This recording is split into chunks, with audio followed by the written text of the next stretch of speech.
الحمد لله وكفى والصلاة والسلام على عباده الذين اصطفى خصوصا على أفضلهم وخاتم النبيين محمد الأمين وعلى آله وصحبه أجمعين. Respected Nazir of Masjid al-Mu'minun, Brother Zainul Abidin, respected Imam, brothers and sisters, Assalamu alaikum wa rahmatullahi wa barakatuh.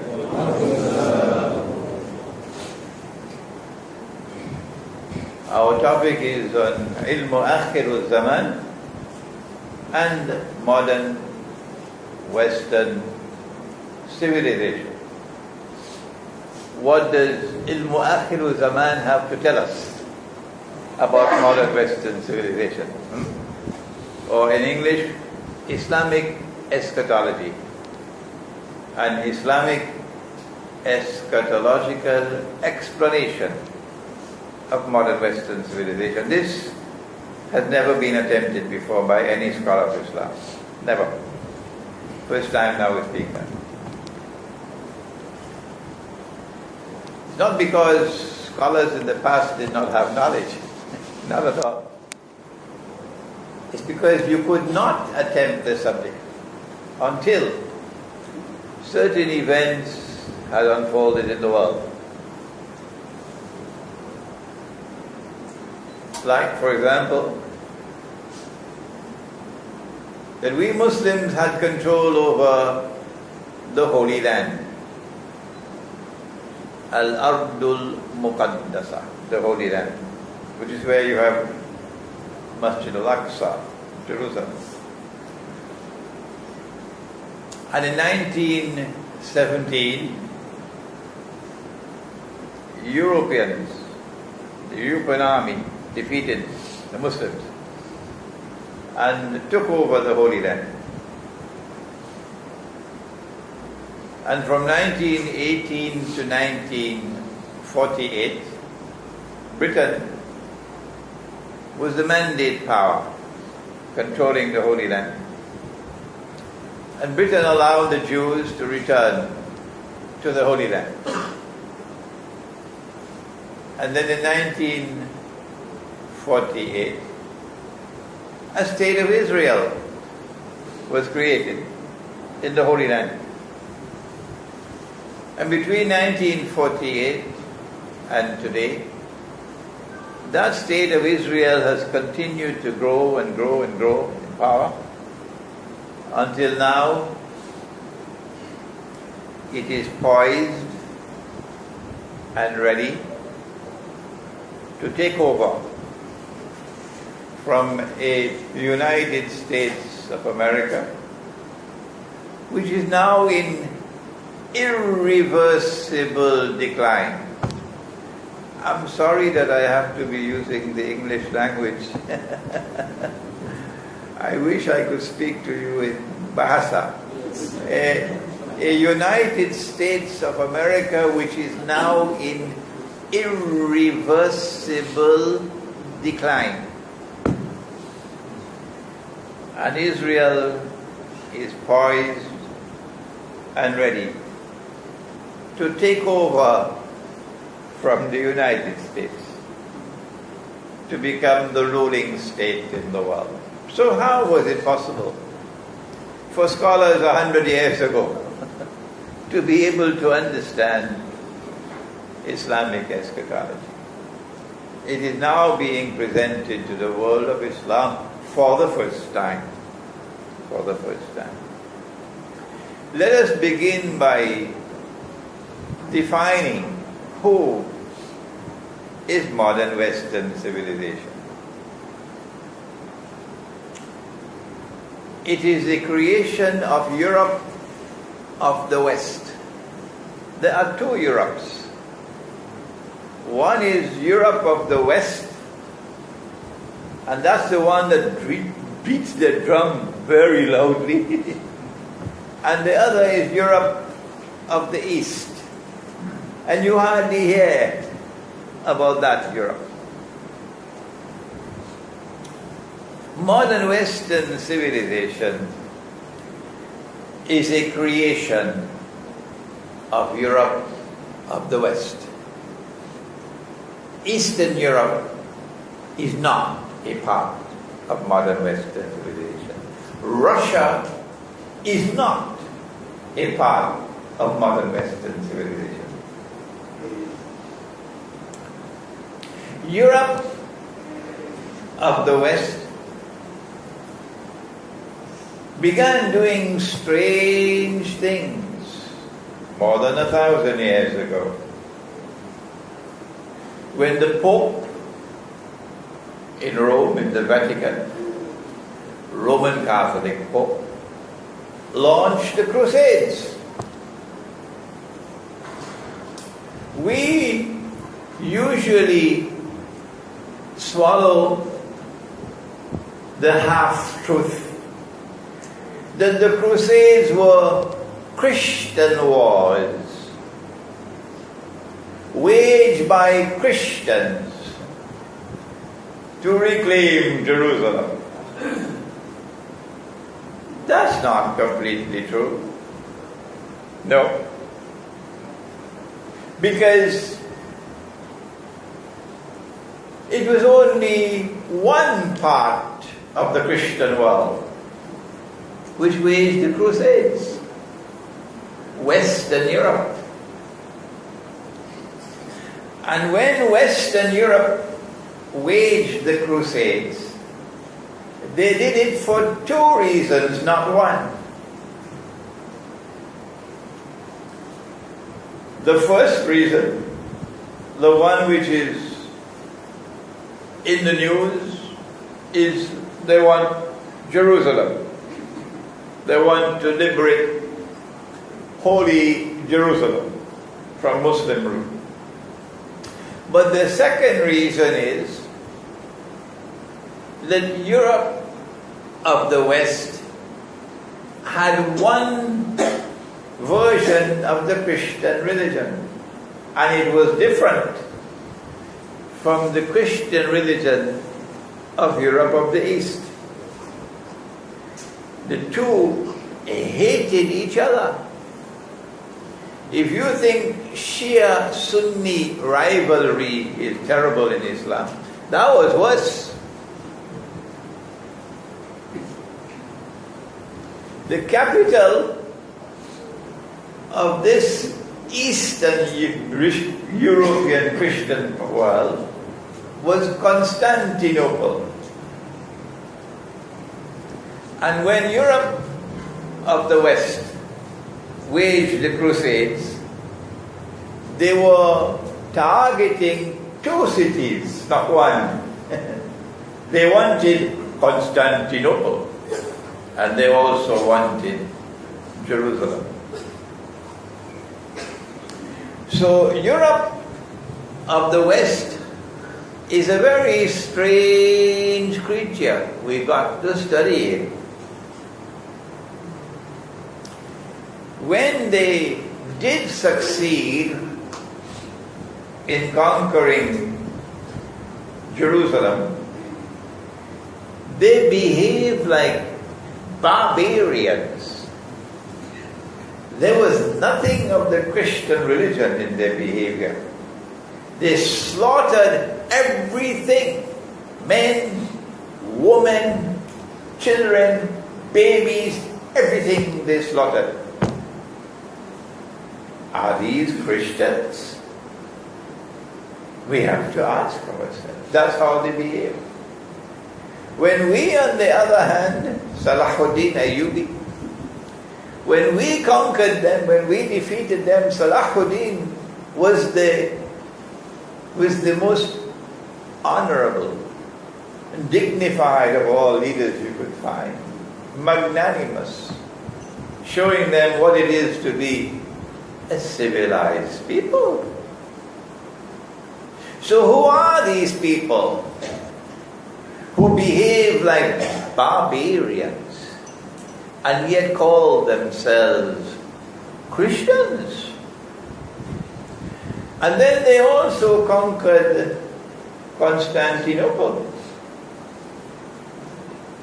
And they held Constantinople for about 80 years until they planned their plans and Allah plans His plans, and Allah is the best of planners. And this eastern part of the Christian world was able to recover Constantinople. So who are these people? Western Europe, who gave us modern Western civilization, which today has impacted all over the world. The Prophet sallallahu ta'ala alayhi wa sallam said, "Man tashabbaha biqawmin fahuwa minhum." Whosoever imitates a people belong to them.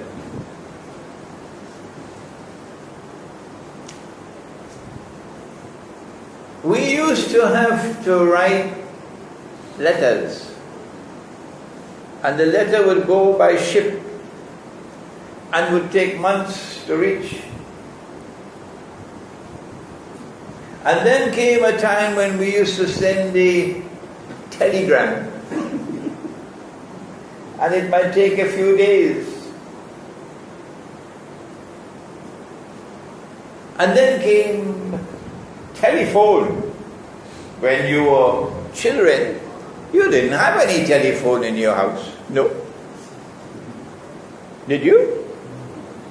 The elders? No. And then came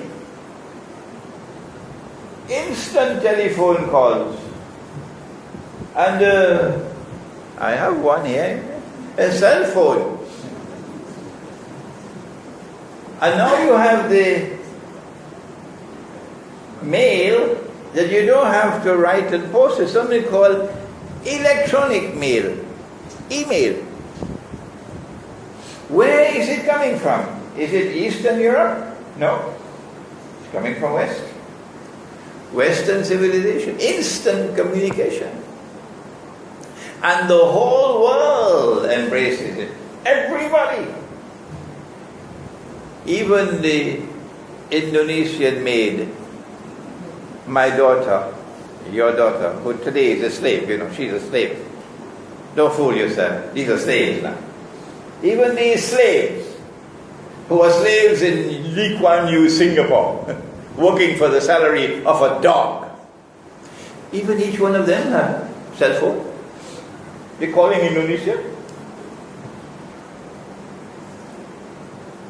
Long ago, we had to travel, perform the Hajj. You would leave Kuala Lumpur 3 months before and travel by donkey and by horse and by cart and by ship, by camel. Now, sometimes 2 weeks before, you fly out. And a few days after, you fly back.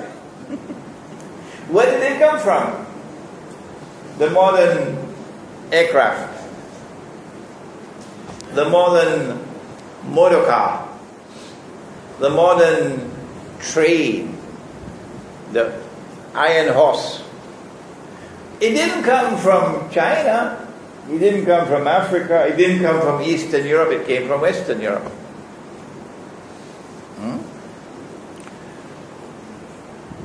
A scientific and technological revolution which is still unfolding.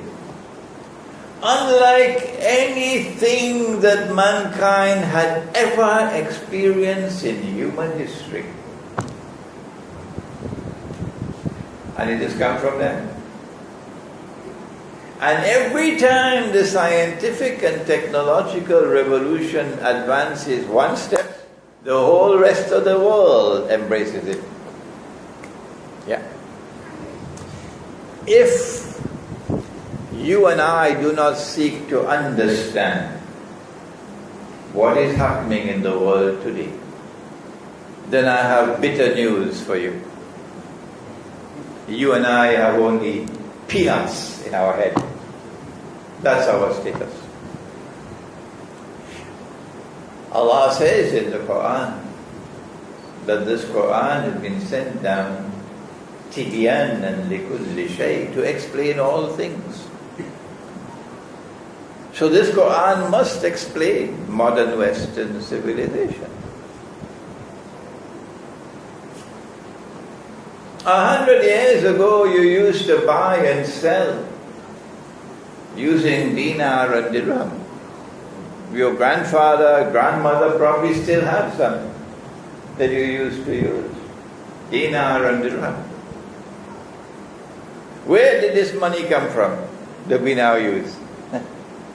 This paper and plastic and electronic money that our muftis, I don't know what will be their state on Judgment Day. I am sorry for them. They have a great surprise in store for them.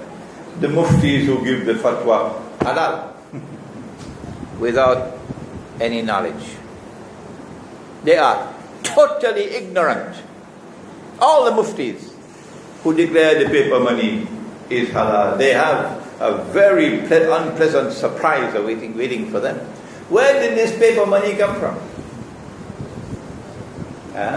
It came from them. Where did the banking system come from? We didn't have any banks 100 years ago. You had money lenders, but not banks.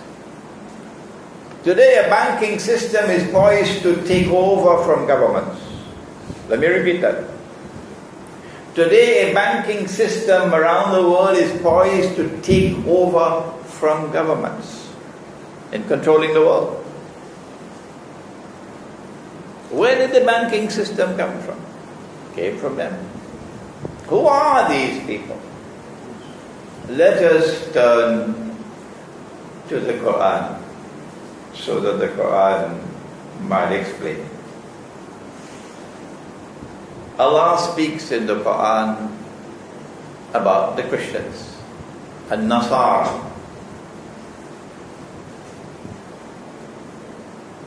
And He says about Nasara, وَلَتَجِدَنَّ, and you will most certainly find in time to come,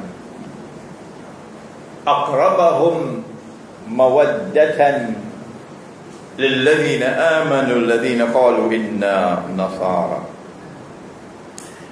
that you will most certainly find in time to come that those who will be closest in love and affection for you Muslims will be those who say, we are Nasara, we are Christians. So if you find a Christian people waging war on Islam while saying it is a war on terror, you know they're not Christians. Not the Quran. The Quran is saying they're not Christians. Because they will be the closest in love and affection for Muslims. الذي قالوا إنا نصارى ذلك بأن منهم قسيسين ورهبانا وأنهم لا يستكبرون. That is because they have priests and monks amongst them, and they are not an arrogant people. No. So the definition of the Christian in Akhirul Zaman is his positive relationship with Islam and the Muslims. And then Allah speaks, this was in Surah Al-Ma'idah. In the same ayah, Allah speaks at the beginning, لَتَجِدَنَّ أشد الناس عداوة للذين آمنوا اليهود والذين أشركوا, that you will most certainly find in time to come that those who will have the greatest hatred for you, hatred burns in their hearts for you, are the Jews and those who are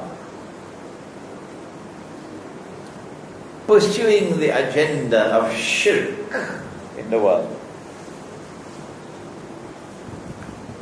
So we have to look for that time in history when the Jewish world shows its greatest hot hatred for Muslims, like Gaza, like what just happened in Gaza.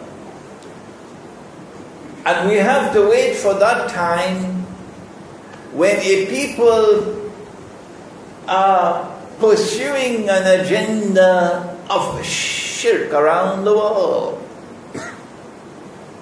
And when you see that, then you know, if you want to recognize the true Christian, this is how you recognize him. Today, we are living in that world, in which the Zionist Jewish world is waging hostile war against Islam and Muslims with hatred. And today we are living in that world in which Europe of the West is advancing the agenda of universal shirk. Let me briefly and rapidly give you some examples of that shirk, because nobody teaches the subject. No. Allah gave us the Khilafah state. He gave it to us through Nabi Dawood alayhi salam, the holy state of Israel.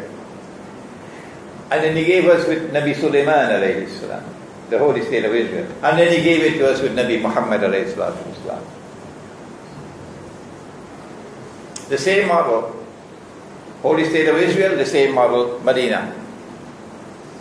What is that model? Number one, it recognizes Allah as Al-Malik, the sovereign. If you turn away from Allah as Al-Malik and you turn to something else as Al-Malik, that is shirk. Well, that is precisely what Europe of the West did when they gave us the modern state.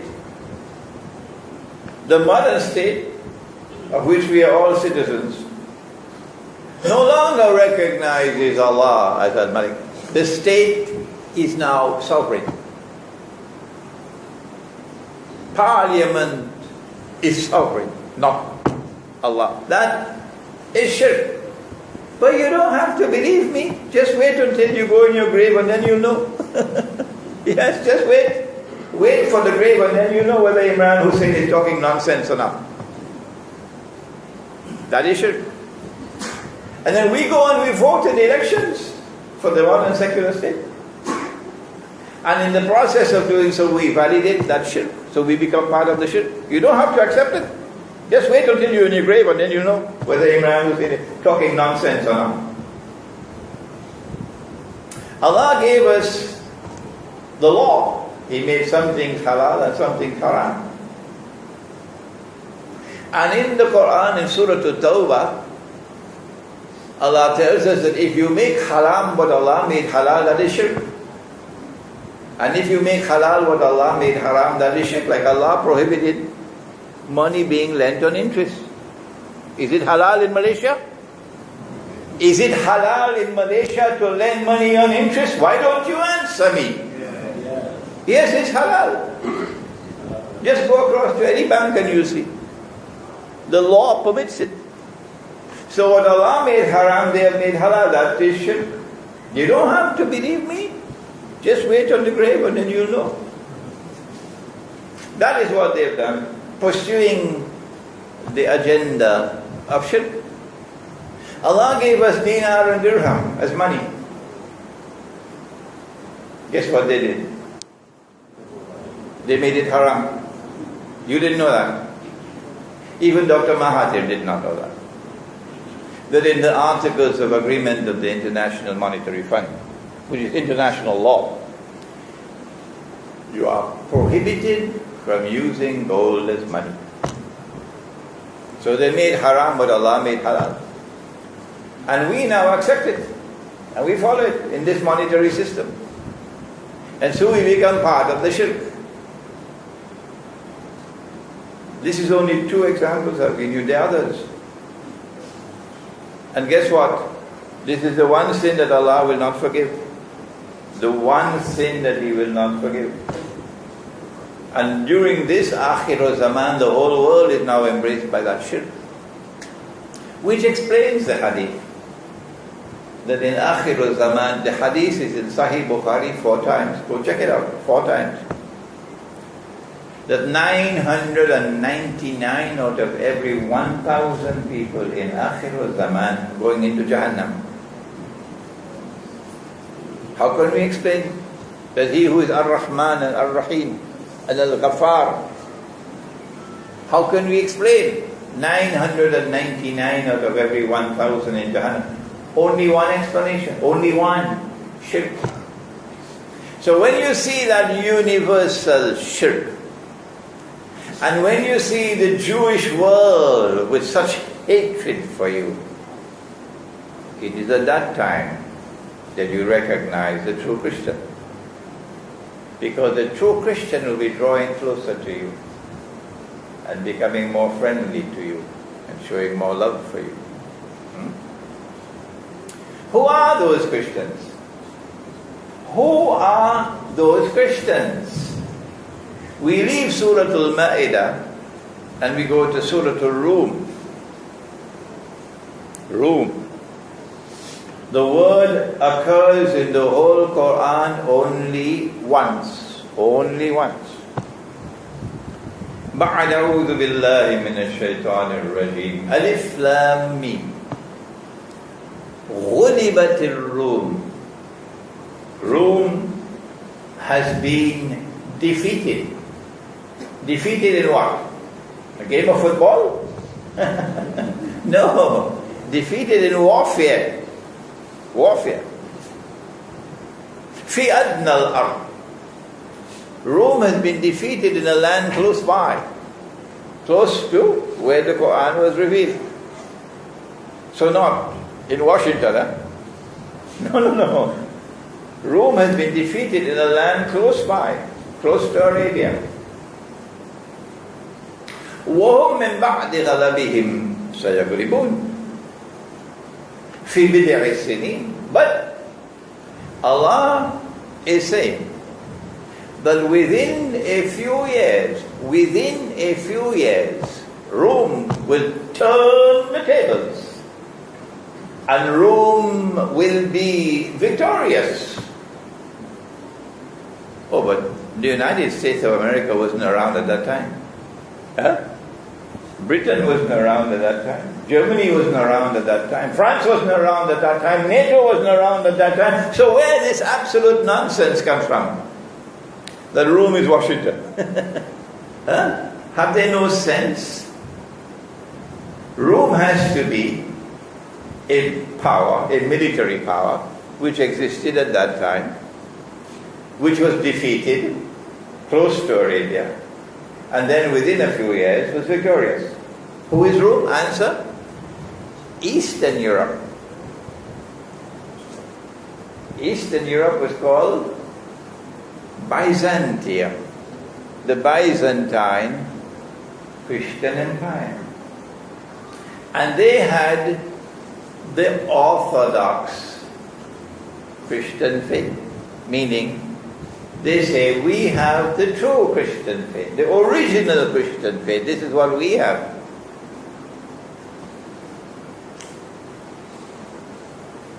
The Quran goes on to say, لِلَّهِ الْأَمْرِ مِنْ قَبْلُ وَمِنْ بَعْدُ. It was in Allah's hand to determine defeat and victory. وَيَوْمَئِذٍ يَفْرَحُ الْمُؤْمِنُونَ. And on that day, when Rome is victorious, Muslims are going to celebrate. And so the Quran establishes a positive relationship between Islam and Rome. between Islam and Orthodox Christianity. Good. Having established that from the Quran, now let's proceed. Sometime after the time of Nabi Muhammad ﷺ, a division took place in Constantinople. And one part of the Christian world broke away and went to Rome and established the Vatican and gave us the Pope and the Roman Catholic faith. And it was that Pope who launched the Crusades. This part of the Christian world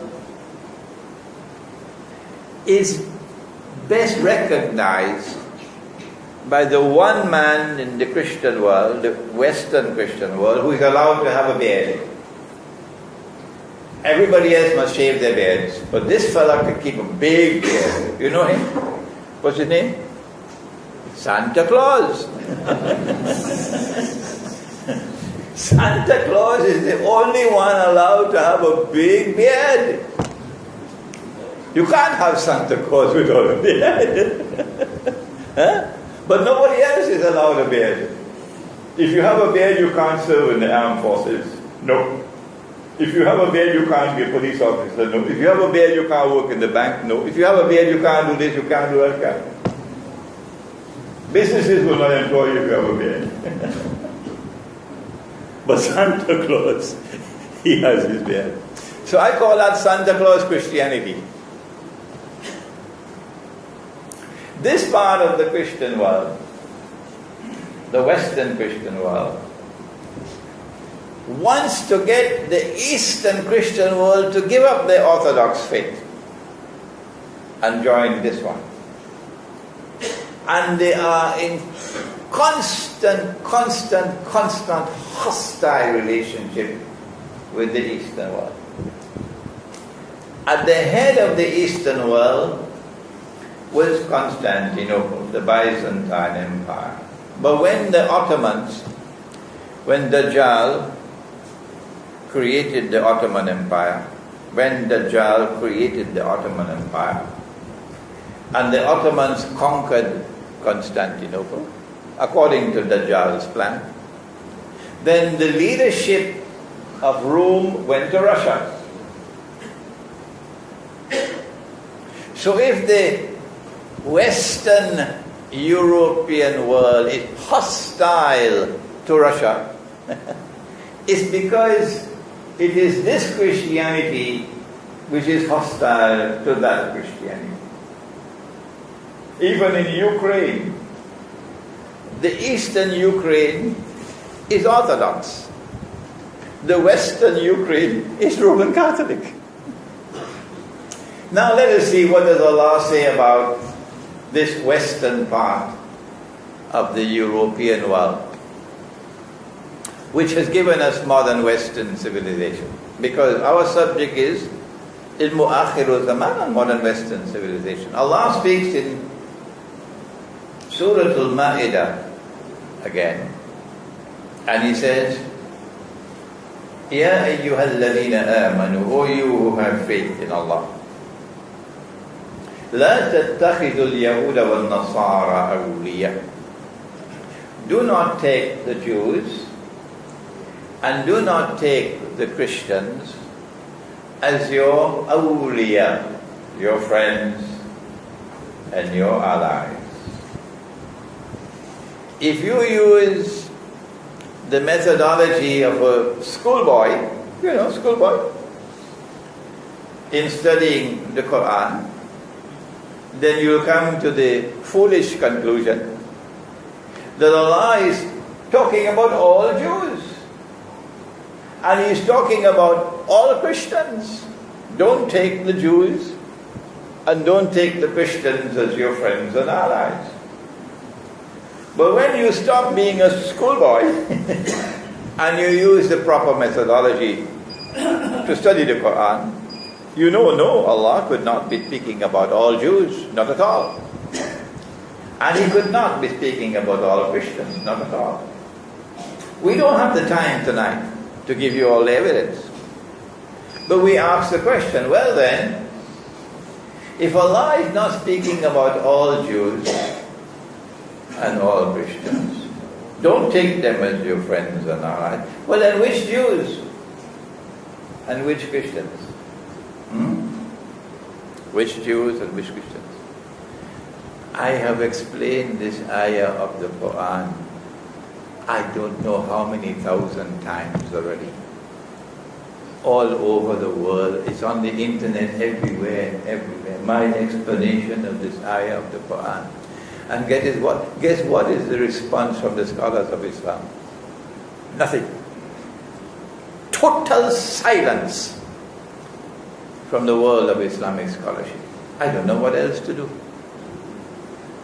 If Allah is not speaking about all Jews and all Christians, well then which Jews and which Christians?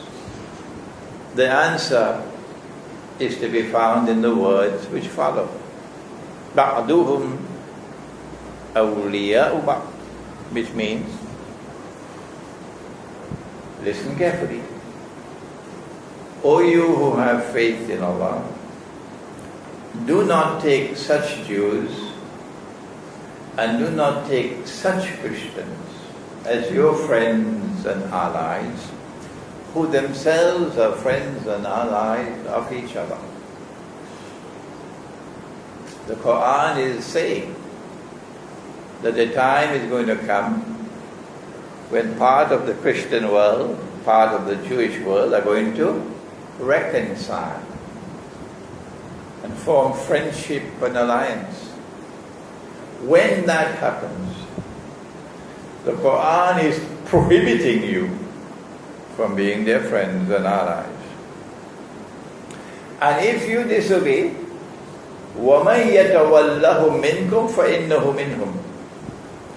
If you disobey and you remain friends and allies of those people, like Saudi Arabia, like Qatar, like Turkey, then you now belong to them. You no longer belong to us. When you go down in the grave, you will know the score. You're not Muslim. وَلَا تَمُوتُنَّ إِلَّا وَأَنْتُمْ مُسْلِمُونَ, says Allah. إِنَّ اللَّهَ لَا يَهْدِي الْقَوْمَ الظَّالِمِينَ. Surely Allah does not provide guidance for a wicked people. And so this alliance of Jews and Christians, they have a trademark. And their trademark is zulm, wickedness, injustice, oppression. Has this alliance come into being? Has a Jewish-Christian alliance come into being in the world today? While we, eating roti chalang, drinking teh tarik. Yes, it is Europe of the West, not Europe of the East. It is that Europe, that Christianity, led by the Vatican, the Pope, which has forged an alliance with the Jews, not all Jews, and the bond which has bonded them together is called Zionism. Zionist Christians and Zionist Jews. And when that alliance of Zionist Christians and Zionist Jews come into being, we are prohibited from being their friends and allies. I was invited to an Islamic conference in Senegal, and they have been after me for months now. Conference is taking place at the end of December in Dakar in Senegal. And Sheikh Imran, we want you there, we want you there, we want you there. So I was preparing for my visit to Senegal all these months, until finally I got the guest list. with the program. And I saw that they invited Bill Clinton. So I replied to them right away, I will not disgrace myself, and I will not disgrace the Ummah of Muhammad alayhi salatu wasalam in participating in any Islamic conference in the Muslim world in which Bill Clinton or any representative of the US government is present. That was my reply. Based on Allah's command in the Quran. You cannot be their friends and allies. Bill Clinton is a Zionist. Christian Zionist. So now the Quran has explained to us that this part of the Christian world is a Christian world with which we are going to have friendly relations. They will have love for us. And guess what?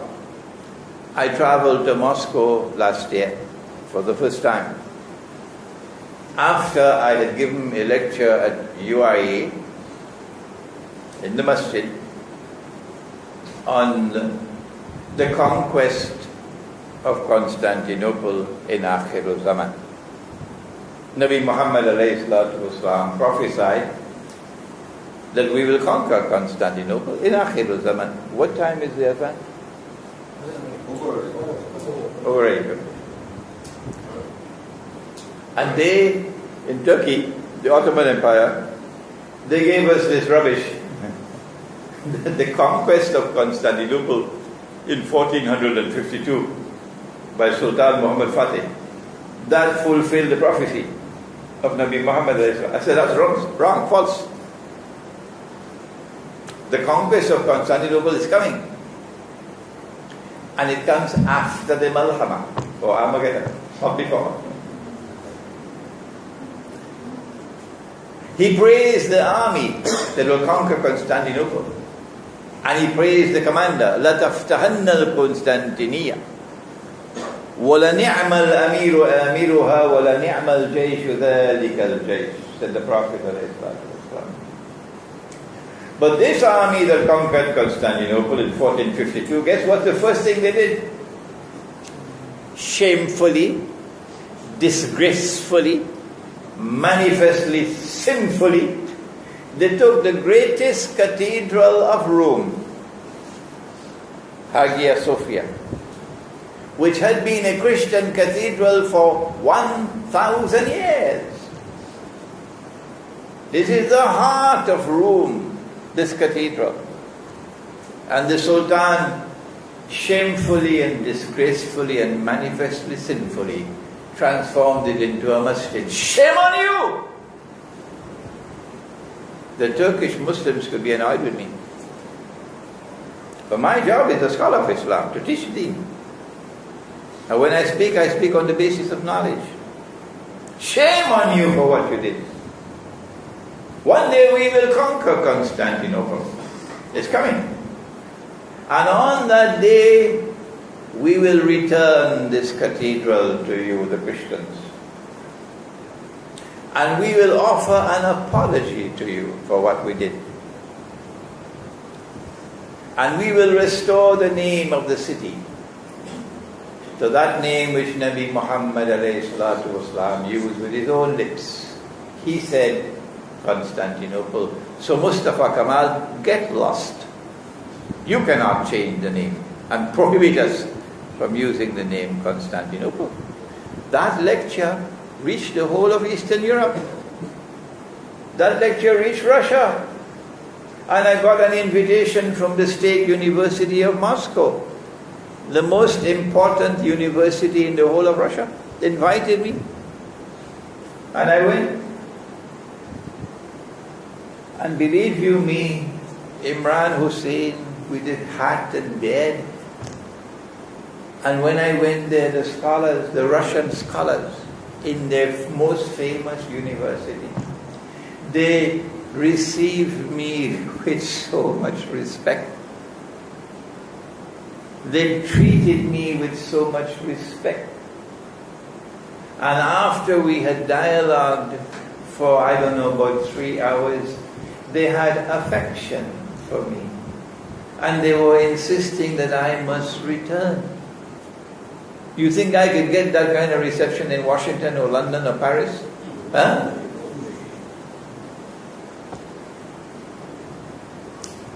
Well, I have news for you. Your prophet, he said that in Akhir Zaman, you Muslims will make an alliance with Rome. And Rome today is led by Russia. I wonder how many governments in the world of Islam know about that. Huh? Their favorite pastime is to fly to Washington.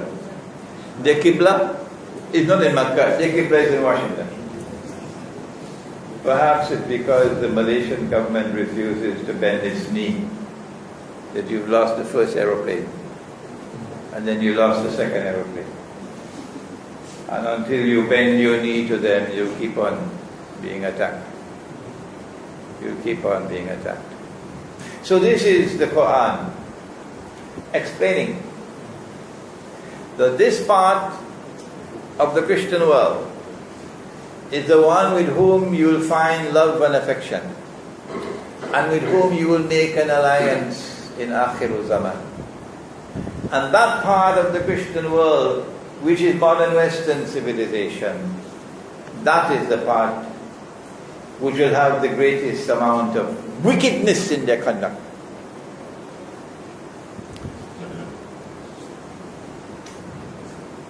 But that part of the Christian world with whom we are prohibited from having friendly relations,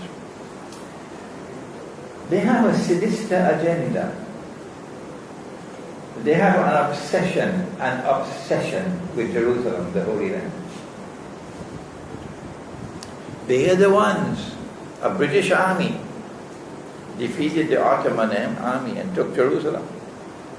And on that day when the British general entered Jerusalem in 1917, he said, "Today the Crusades are over." No, the Crusades were never over. They're still having crusade now in Syria. They're bombing Syria. They're bombing ISIS in Syria. It is that part of the Christian world which brought the Jews back to the Holy Land, Britain and the United States. It is that part of the Christian world which brought back the state of Israel in the Holy Land. It is that part of the Christian world which has been protecting that Israel and causing that Israel to grow and grow and grow. And now we turn once again to the Quran for an additional explanation of modern Western civilization. Those of you who are familiar with my book, Jerusalem in the Quran, we have it in English, we have it in Bahasa. Many people buy the book, few people read it. Sheikh, I read the first part of it many years ago. Life is busy. Okay, that's your choice. I explained the subject in Jerusalem in the Quran about 12 years ago. Allah speaks in Suratul Anbiya about a town. The Arabic word is Qarya. Qarya. Kampung. Kampung. Qarya. Allah speaks in the Quran about a Qarya which He destroyed. And the people were expelled. And then He placed a ban on them.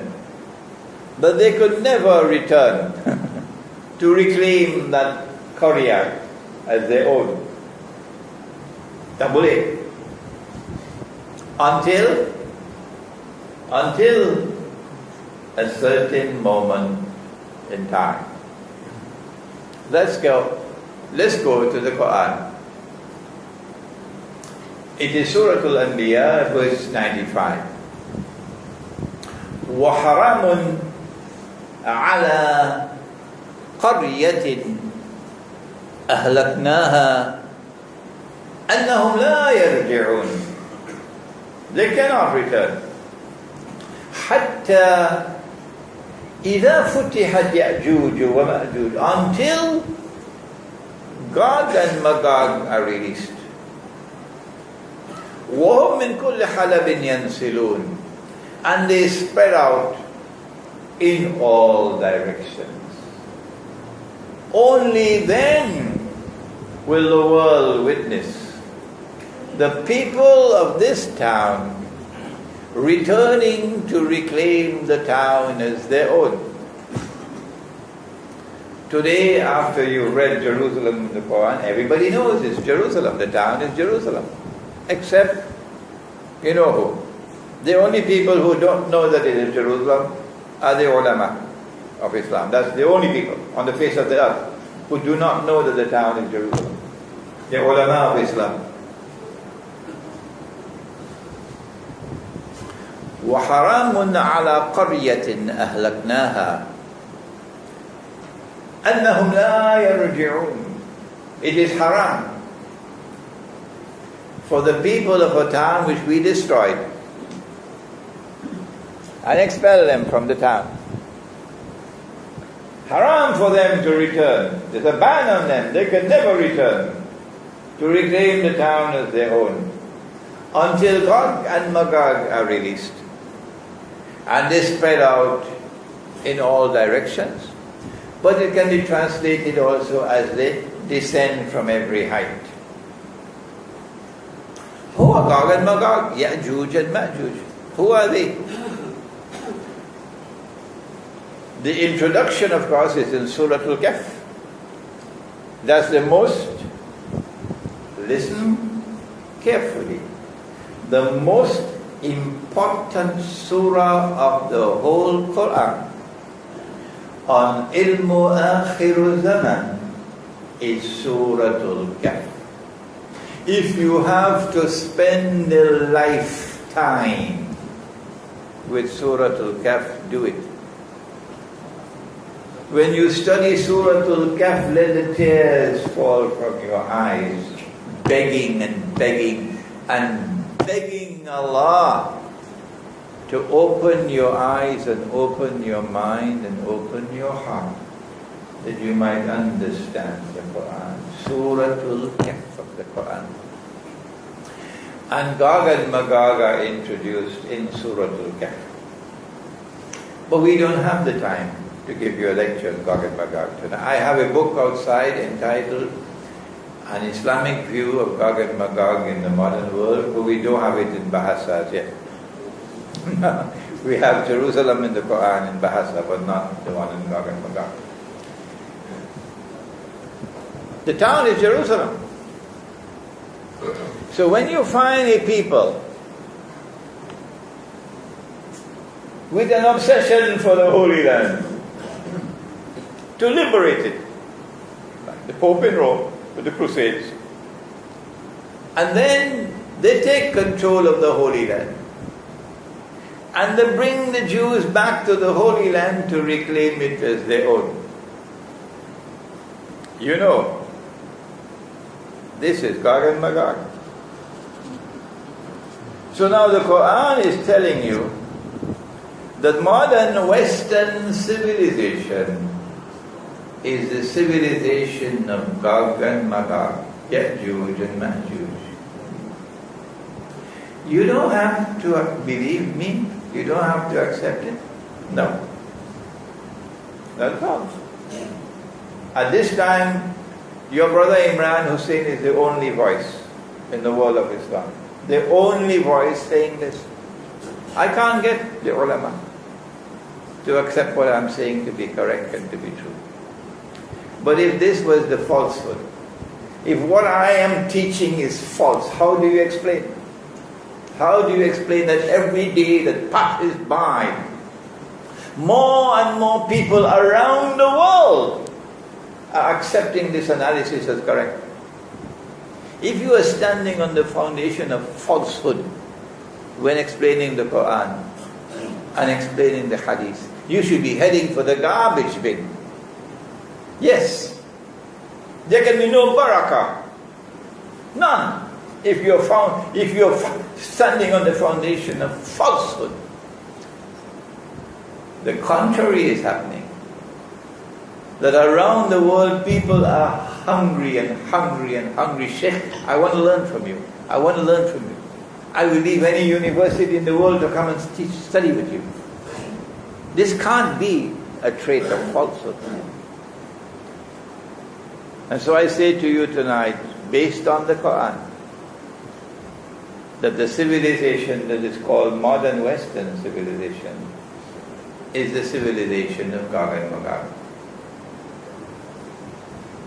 Allah speaks in the Quran in Surah Al-Kahf about Gog and Magog. And He says, Inna Ya'juj wa Ma'juj mufsiduna fil ard. That Gog and Magog, they commit fasad. Anything that they touch, they corrupt.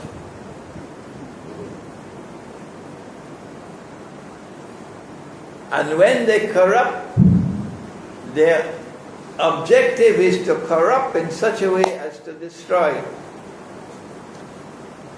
Shall I give you an example? Will I? Will you invite me to come back? Will you? All right. All right. There is another actor at work. It's not only Gog and Magog, it's Dajjal. And Dajjal is the mastermind who created modern Western civilization. But we don't have the time tonight to deal with Dajjal. But if you read Jerusalem in the Quran, you will see Pax Britannica, and you will see Pax Americana, and then you will see Pax Judaica. Guess why they are bombing Syria? Do you know why? They are bombing Syria, they say, because of ISIS. But ISIS is a smoke screen that they created themselves. Their objective is to make of Syria another Libya. That's what they want. But they've not been able to succeed so far. No. The Syrian government has been supported by Russia, by China, by Iran, by Hezbollah in Lebanon. And the Syrian armed forces have fought with great bravery. The Syrian people have backed their president and their government. And so 3 years have passed and they've not succeeded in bringing about regime change in Syria. They want the regime change in Syria. Why? Because they want an Islamic government in Damascus. That's why. They want an Islamic government like what you have in ISIS, beheading people. That's what they want. So they can say to the world that Islam is a rising force once again. And Islam is a menace to the world and a menace to Israel. We've got to do something about Islam. So they can wage their pre-planned war, casus bellum. That's why they want regime change in Syria. And they're going to get it now. They're going to get it now. They failed in Ukraine. They set a trap for Russia. And Allah guided Russia. And instead Russia handed them a defeat in Crimea. The biggest setback that the Zionist movement ever experienced in their entire history was the loss of Crimea.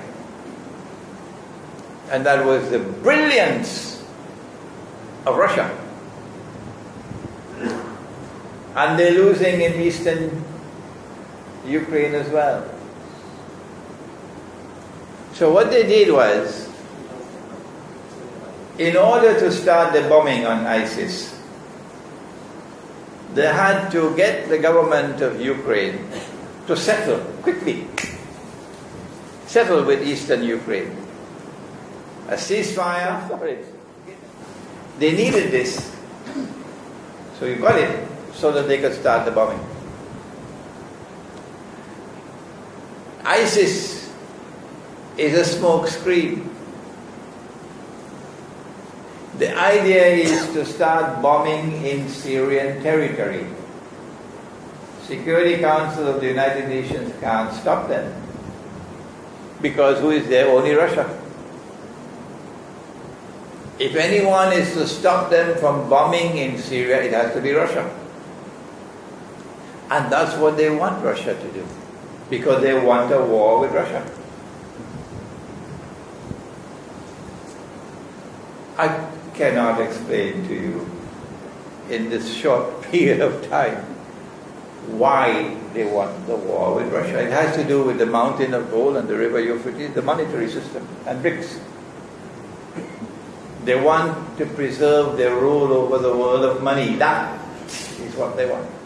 And Russia today is the greatest threat to them because of BRICS. But I don't have the time to explain that to you. I don't have the time. So they're hungry, they're bloodthirsty for war with Russia. It's going to be a nuclear war. But they know they have to do it. Because Israel cannot rule the world until Russia submits. So now the bait is set in Syria. The bombing has started. Russia can do nothing more than protest. And protesting is not going to help you.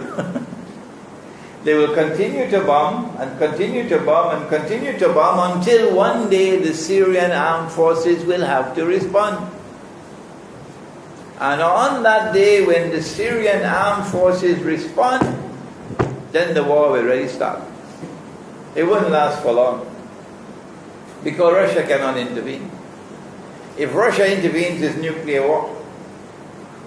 And the Russian people will not accept a nuclear war to save non-Russian territory.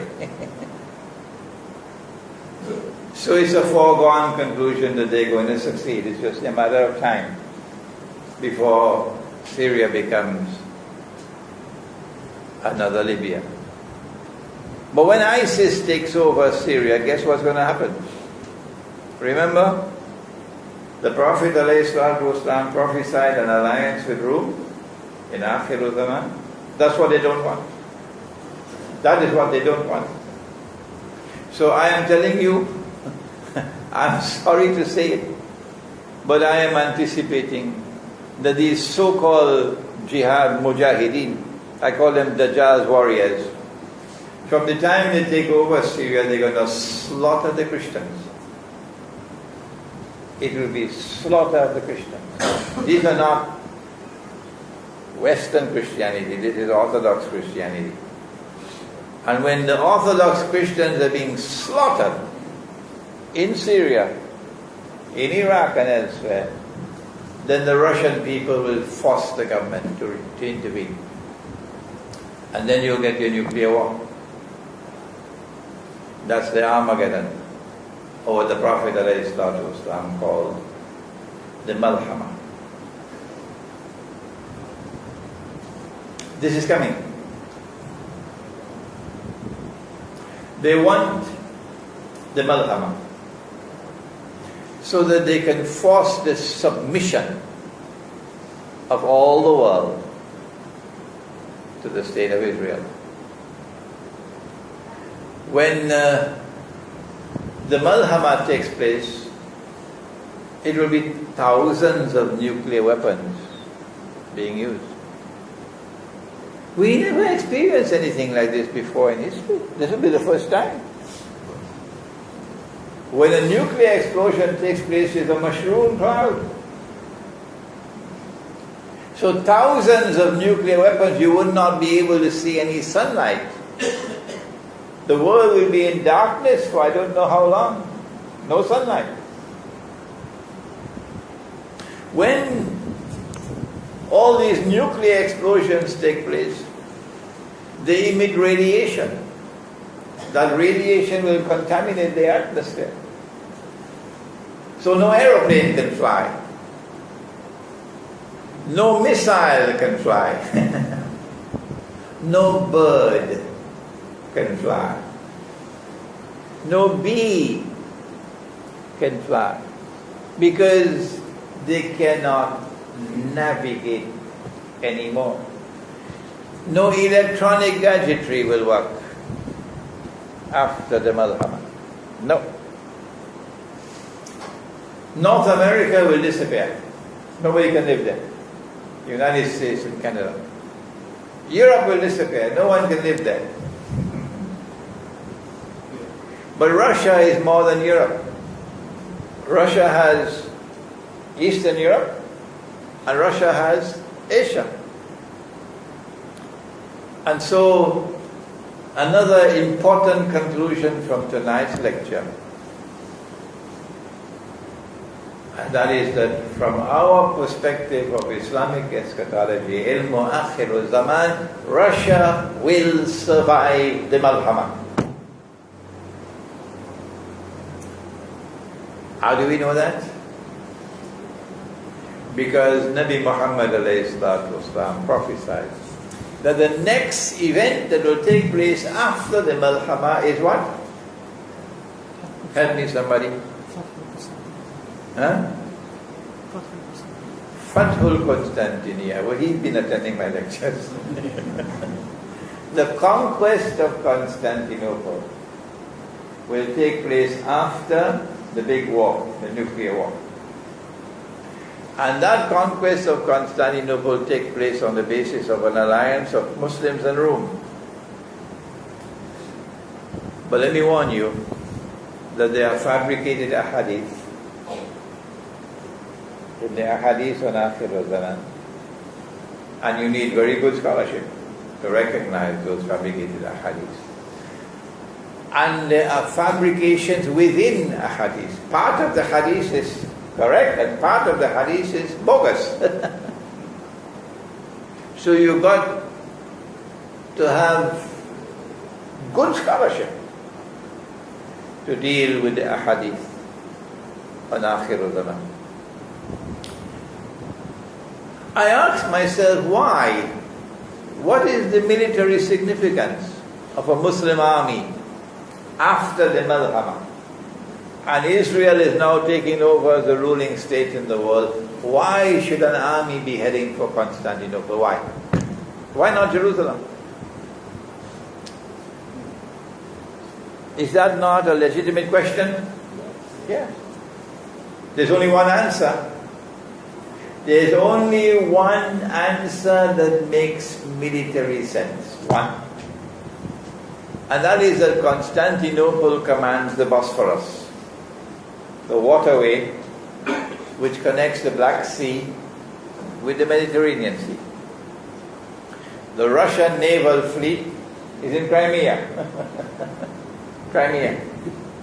Russia does not have any warm water port except Crimea, because on the north in the Arctic it's frozen for most of the year.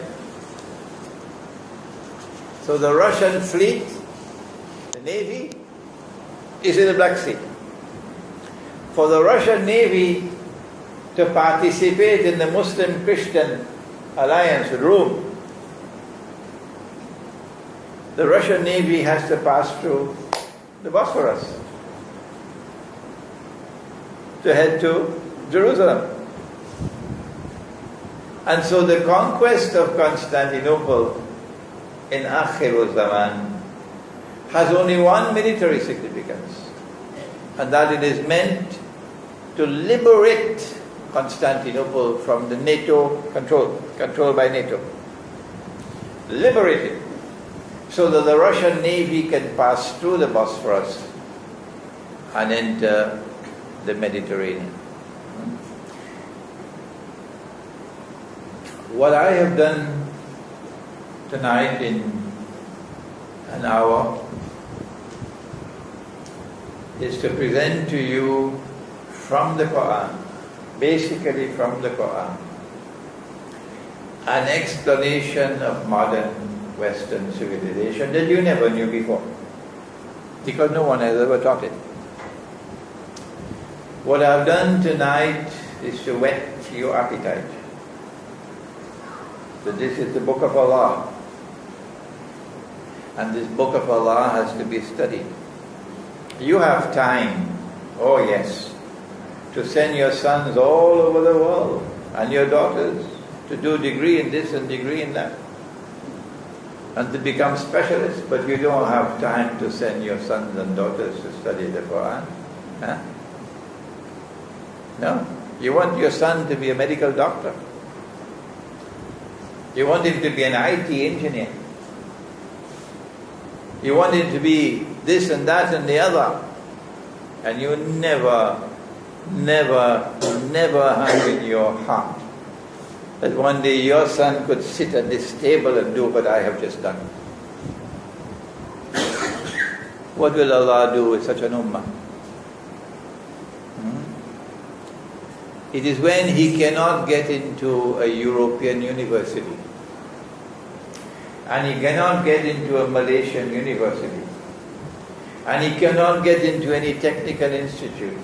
He can't go anywhere, then he goes to the Darul Uloom. Yeah? So what do you expect to come out of the Darul Uloom? Do you expect that to be the highest scholarship possible? Because all he wants is the job of the Imam.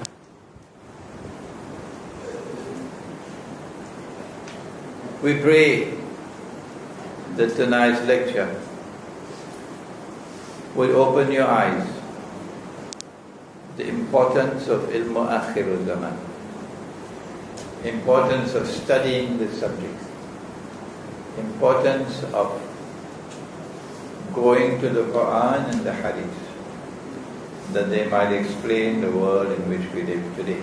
We have a little time, inshallah, in which we can respond to questions and also comments. Bismillah. No questions.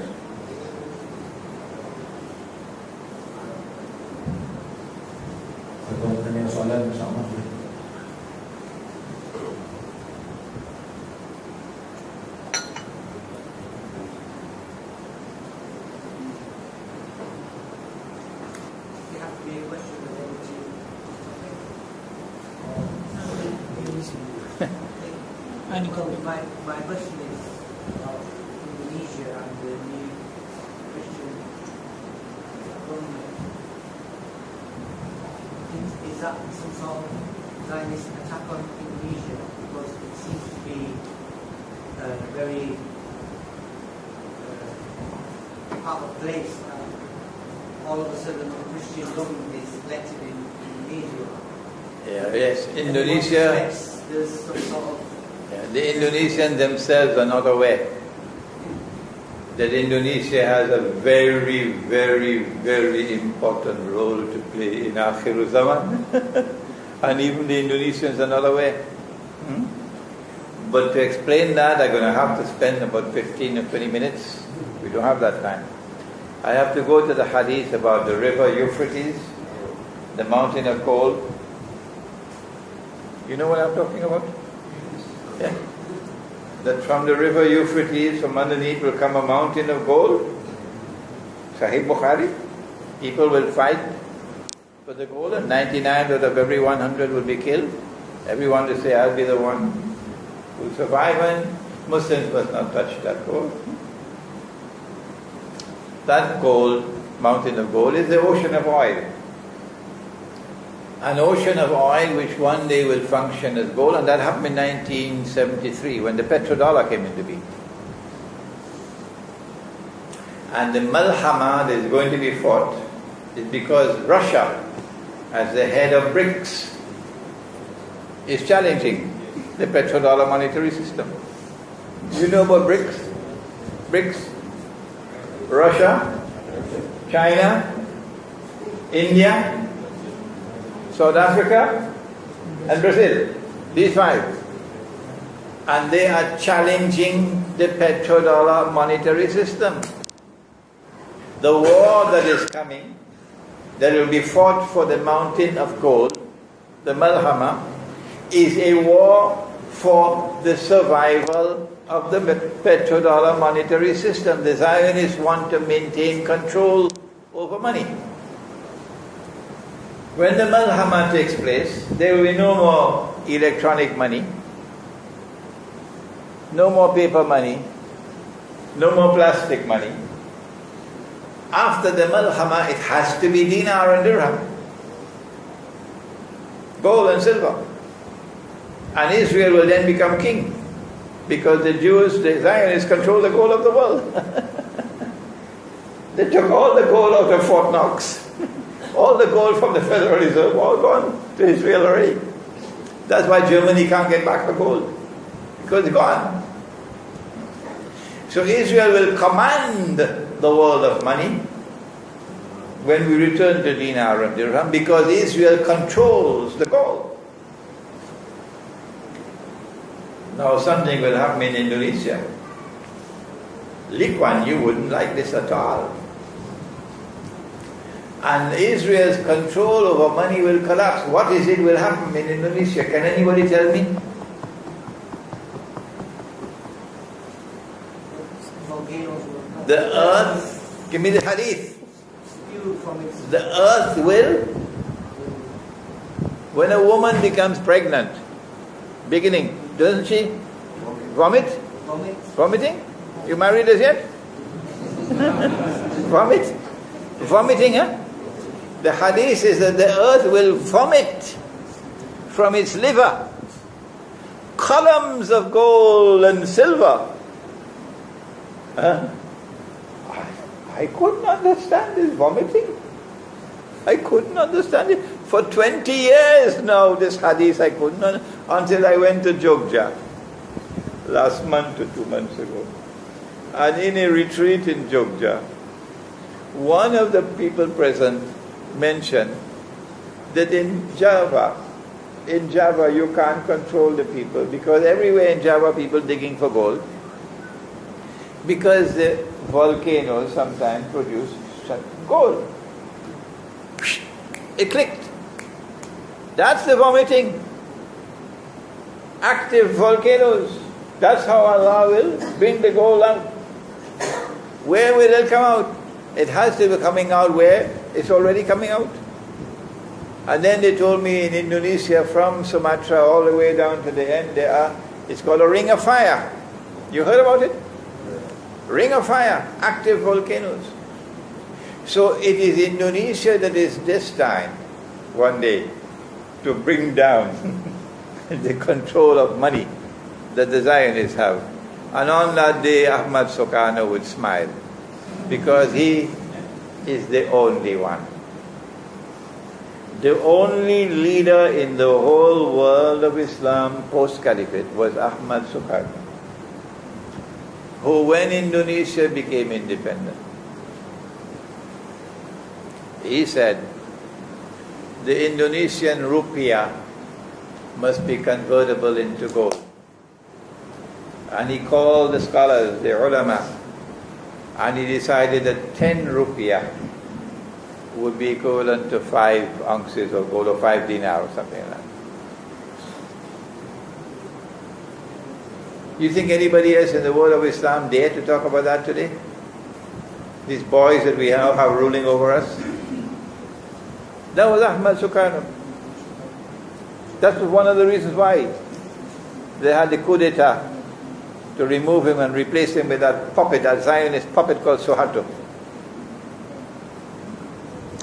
Ahmad Sukarno is the only leader in the history of the world of Islam post-Caliphate. Only one. Today you'll call him a fool. Those who have peanuts in their head. He took Indonesia out of the IMF. He did. And may Allah bless him for that. May Allah forgive him his sins for that. May Allah forgive him his sins for that. The only one who took Indonesia out of the IMF. Hugo Chavez tried. May Allah bless Hugo Chavez for that. May Allah bless Hugo Chavez for that. If you don't like that statement, go listen to somebody else. May Allah bless Hugo Chavez for that. Because no Muslim leader, none, dared to do what Hugo Chavez tried to do.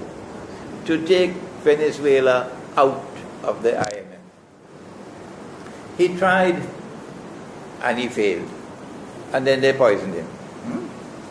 So Indonesia had a leader once upon a time.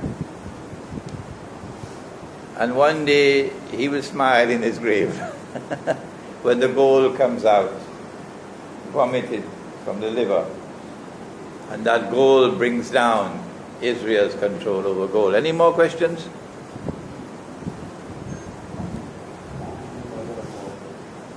Yes. Is the shooting down of MD-17 is part of the deal to bring Russia into the war? The Zionists, most probably, but we'll never get the true story, most probably are angry that the Malaysian government is not prepared to bend down and to submit over some issue. And they want to teach Malaysia a lesson. So the aircraft disappeared, and then another aircraft was deliberately targeted because it was Malaysian Airlines. It was deliberately shut down because it's Malaysian Airlines. They deliberately did it for Malaysian Airlines. And if Malaysia still does not bend down and submit, there will be other things, other lessons to come. But I don't think the Malaysian government can submit so long as Dr. Mahathir is alive. Any other question?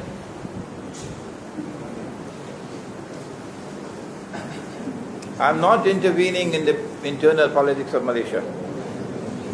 But give credit where credit is due. This is the only country in the world of Islam today where Imran Hosein could do the work that he's doing. Where Imran Hosein has the freedom to lecture, to preach. I lectured at USM in Penang on the 9th of September. There were 3,200 in the auditorium.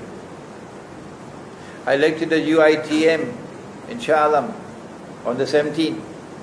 The Vice Chancellor standing next to me looking at this is more than 3,000, probably 4,000 people present.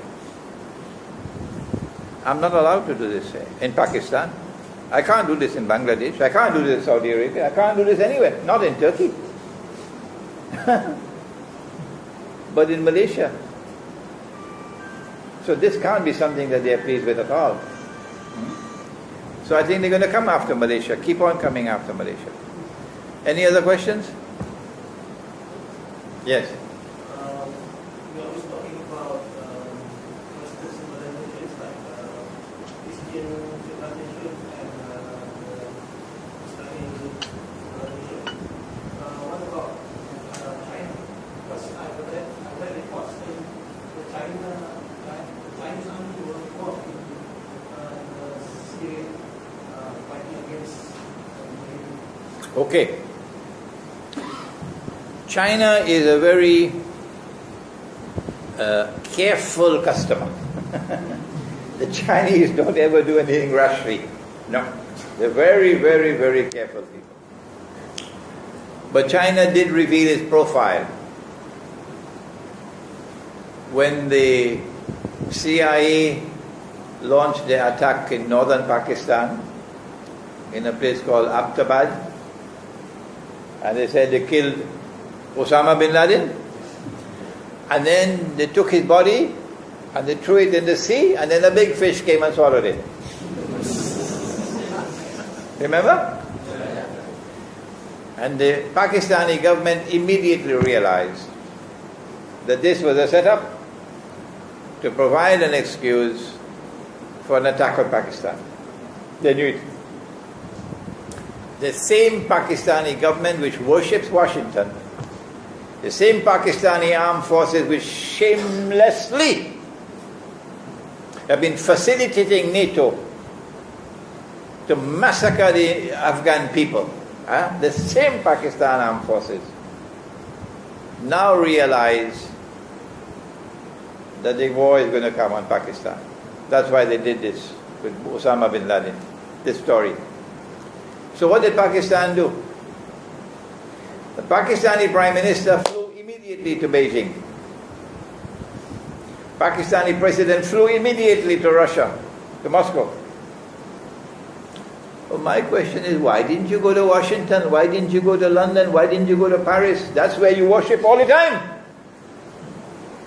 From the day Pakistan was born, that's where you worship. That's your Qibla. Why you go now to Beijing and to Moscow?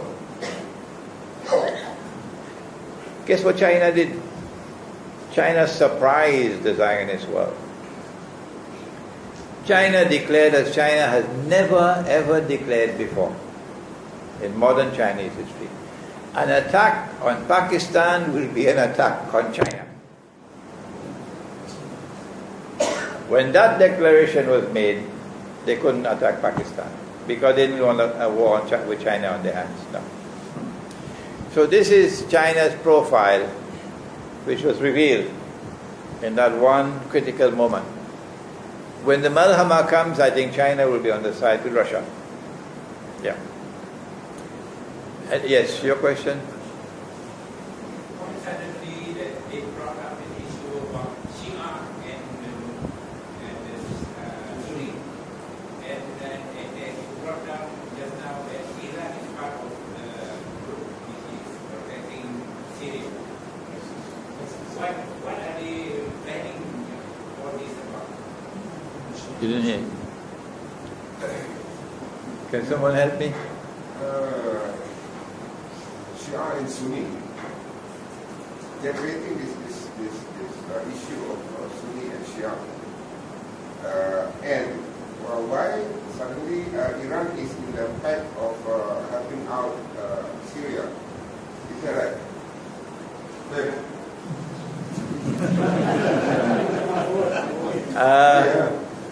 The master plan of the enemy. The master plan is to foster Shia-Sunni civil war in the world of Islam at this time, in order to, number one, give Islam a bad name in the world. So all of mankind will look at Islam and say, what a pity these people, look at them, and laugh at us. Shia-Sunni fighting with each other.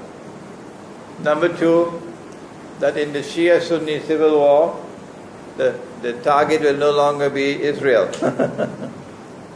Number three, Shia-Sunni civil war, and that's the end of Pakistan. Pakistan cannot survive if there's Shia-Sunni civil war. Number four, Shia-Sunni civil war and the whole of Islam will grow weaker and weaker. Weaker and weaker. Iran supports Syria, not only because of the Shia link. No. Iran supports Syria because Iran is in an alliance with Russia, Rome and Islam, what the Prophet said. The close relations between Iran and Russia are growing closer and closer. And Syria is an ally of Russia. Russia has a naval base in Syria. So these are naturally allies, Iran and Syria. So there's no surprise if Iran should be supporting Syria in this effort by the Zionists to bring about through insurrection a regime change. Any more questions, or shall we end now? No more questions. Yeah.